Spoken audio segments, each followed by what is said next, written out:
ẹ̀kẹ́wù. sheikhul adibu alladhi kharru lahul ulama. àáfà àgbà kan tẹ́rí wọ́n pé pẹ̀lú mímọ̀ tó dá sí pé níbẹ̀ yẹn bá ń ròyìn ẹni torí ẹ pé tí wọ́n ń pè ní orator àáfà tá a fẹ́ wù yìí ní jẹ́ bẹ́ẹ̀. li'ilmihi sujjadan min kulli tamsiri. ẹlòmíì dára hàn tòótọ́ ó sì mọ̀rọ̀ gbé kalẹ̀ àmọ́ ntọ́lọ̀ ń bùn ọmọ náà nù kò sí mímọ̀ ńbẹ. mímọ̀ ní bẹ́ẹ̀nbí ẹni tá a fẹ́ wí lọ́rọ̀ rẹ̀ fi ń tuntun gbogbo gbà bó bá ṣe wá sí ń ṣẹ́jú márùn-ún bí ó bá tún tún ṣe ẹ rí i pé èyí tó tún ṣe ohun tó dájú tàtẹ̀yìnwá lọ gbà tí ó sọ̀rọ̀ ahọ́n lásán mímọ̀ ní fi ń sọ. walaw naqulu lakulina min ajaibihi. ìmọ̀ ṣe nílé mọ̀ ń tòótọ́ bá a bá rí i pé kòkò dúdú ẹ̀kọ́ funfun wá jáde nínú rẹ̀ tí yóò ṣe wá lè mọ̀ funfun làwọn tí wọ́n bí yín funfun lẹ́yìn náà.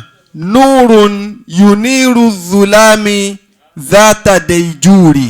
ẹni tí wọ́n bá sọ fún pòun làkọ́kọ́ eríire ńlẹ̀ wọn bí ó ti dùn tóun bẹ́ẹ̀ ni ká sọ fẹ́ ẹni tó já sí pòun ni ó pilẹ̀ eríire ńlẹ̀ wọn káwá ní èsè léríire.